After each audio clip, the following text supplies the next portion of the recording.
Guys, imagine this. You're walking through the grass one morning, sun's coming up behind you, and suddenly there's this thing. Tall, dark, silent, moving exactly when you move. No face, no sound, just following you step for step, like it's been waiting its whole life to do this one job. Now, you don't know what shadows are. You've never seen one described, drawn, explained, or joked about. As far as you're concerned, something has just been born from your own body, and it is now stalking you in complete silence in broad daylight. You didn't summon it, you didn't ask for it, it just showed up the moment the sun did. Congratulations, you've just had the most terrifying Tuesday in human history, and you don't even have Tuesdays yet. Today, we're asking a question literally nobody has made a video about. What did early humans actually think the first time they saw their own shadow?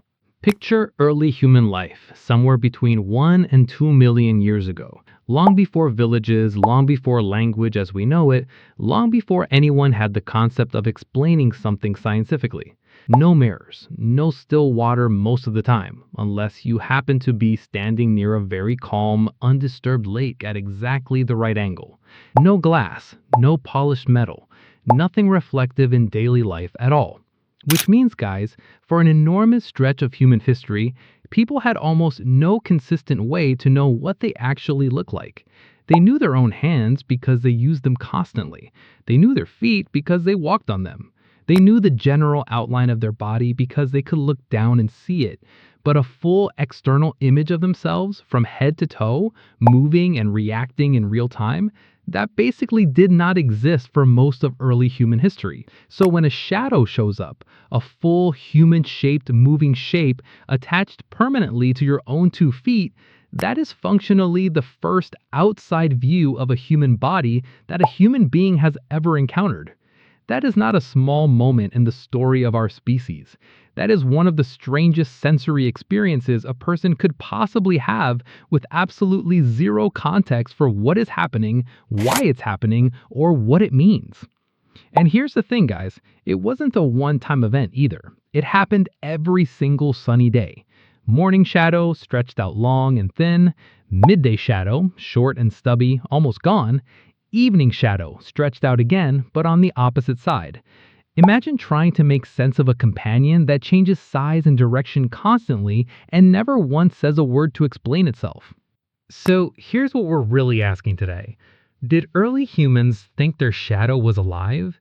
Did they think it was a spirit, an enemy, a warning, or maybe a second version of themselves hiding just beneath the surface? And more importantly, at what point did humans stop being afraid of their own shadow and actually start understanding what it was? Because guys, that answer is not obvious at all. Light and shadow follow physical rules that took actual centuries of organized human thought to properly explain. Aristotle wrote about the behavior of shadows and light. Plato built one of the most famous philosophical arguments in human history around shadows, the allegory of the cave, where people mistake shadows on a wall for reality itself, because it's the only reality they've ever known. If shadows were confusing enough, mysterious enough, and symbolically loaded enough to build entire schools of philosophy around thousands of years later, in societies that already understood basic physics, imagine how genuinely disorienting they must have been to an early human with zero language, zero science, and zero explanation available. Now, here's where it gets interesting, and this is the part I really want you to sit with. Anthropologists studying isolated, uncontacted, or historically first contact tribal groups have documented very real reactions to shadows, reflections, and even early photographs. In multiple recorded first contact cases through the 19th and 20th centuries, groups encountering mirrors or photographic images for the very first time showed genuine shock, confusion, and in some cases, real fear. Some individuals treated the reflected or shadowed image as something entirely separate from themselves, sometimes even something spiritually significant rather than a simple physical effect. Anthropological accounts describe people talking directly to their own reflection, attempting to physically touch it, or interpreting it as a soul, a double, or a spirit attached to their body. And shadows specifically show up constantly, independently, across totally unrelated early belief systems all over the planet. In many traditional cultures, completely disconnected from each other by geography and time, the shadow becomes tightly linked to the idea of the soul. Losing your shadow being treated as a terrible omen, stepping on someone else's shadow being considered deeply disrespectful. A person's shadow being tied directly to their spirit, their identity, even their fate. That pattern is not a coincidence, guys. When cultures with zero contact independently arrive at the same conclusion over and over, that tells researchers something significant is going on at a very deep, very old level of human psychology. Here's the genuinely shocking part. Some researchers studying the origins of early symbolic and spiritual thinking believe humanity's entire concept of a soul, or a spirit double, one of the oldest and most universal religious ideas across the entire planet, may have roots in exactly this experience. Watching a dark, human-shaped presence move exactly in sync with you, disappear completely at night, and then reappear again at dawn without fail, could be one of the very first observations that pushed early human minds toward the idea that a person is made of two parts: a physical body you can touch, and something else attached to it, something intangible that leaves and comes back on its own schedule. Guys, that means your shadow might genuinely be one of the accidental founding ideas behind organized religion itself. A simple trick of sunlight blocked by a body may have helped kickstart one of the most powerful and enduring concepts in human history, the idea that we are more than just flesh. So what did early humans actually do about it once the initial fear settled down? Evidence pulled from folklore, oral tradition, and early tribal customs suggests humans didn't stay terrified forever. They got strategic instead. Over generations, some cultures developed specific rules and etiquette around shadows.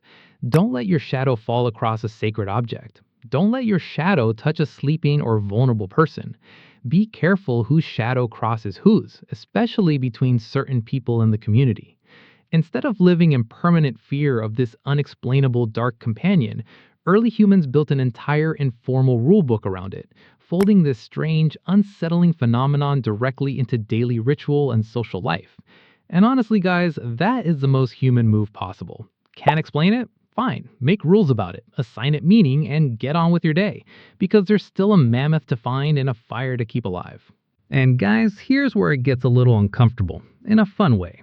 We have not fully let go of this, not even close. Ever felt a small chill walking alone at night and notice your own shadow stretching out long and impossibly long under a streetlight?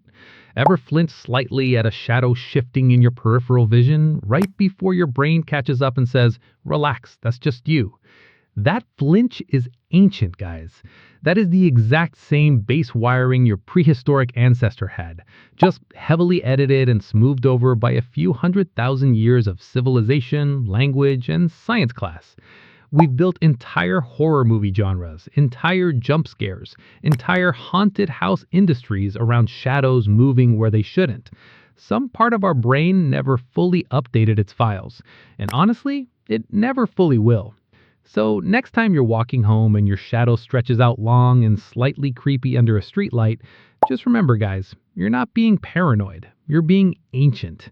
Somewhere buried deep in your instincts, there's a caveman who once looked down, saw a dark, silent twin standing on the ground beneath him, and had a full-blown existential crisis about it. We just do it a little quieter now, usually while scrolling our phones and pretending we didn't notice. If your brain has ever been even slightly suspicious of your own shadow, drop a comment and tell me, because apparently that fear is older than fire, older than language, and older than every single religion on Earth.